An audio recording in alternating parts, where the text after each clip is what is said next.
and from thenceforth Pilate sought to release him. But the Jews cried out, saying, If thou let this man go, thou art not Caesar's friend. Whosoever maketh himself a king speaketh against Caesar.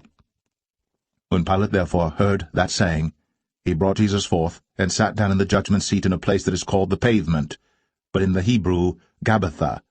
And it was the preparation of the Passover, and about the 6th hour. And he saith unto the Jews, Behold your king!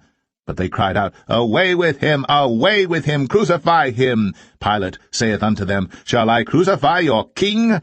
The chief priests answered, We have no king but Caesar. Then delivered he him therefore unto them to be crucified.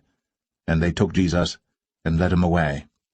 And he, bearing his cross, went forth into a place called the place of a skull, which is called in the Hebrew Golgotha, where they crucified him, and two other with him, on either side one, and Jesus in the midst.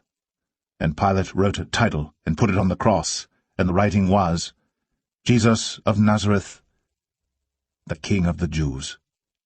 This title then read many of the Jews, for the place where Jesus was crucified was nigh to the city, and it was written in Hebrew, and Greek, and Latin. Then said the chief priests of the Jews to Pilate, Write not the King of the Jews, but that he said, I am the King of the Jews. Pilate answered, What I have written, I have written.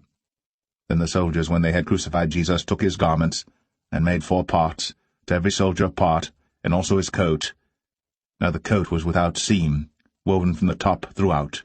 They said therefore among themselves, Let us not rend it, but cast lot for it, whose it shall be. That the scripture might be fulfilled, which saith, They parted my raiment among them, and for my vestures they did cast lots. These things therefore the soldiers did. Now there stood by the cross of Jesus his mother, and his mother's sister, Mary the wife of Cleophas, and Mary Magdalene. When Jesus therefore saw his mother, and the disciple standing by, whom he loved, he saith unto his mother, Woman, behold thy son. Then saith he to the disciple, Behold thy mother. And from that hour that disciple took her unto his own home. After this, Jesus, knowing that all things were now accomplished, that the scripture might be fulfilled, saith, I thirst. Now there was set a vessel full of vinegar, and they filled a sponge with vinegar, and put it upon hyssop, and put it to his mouth.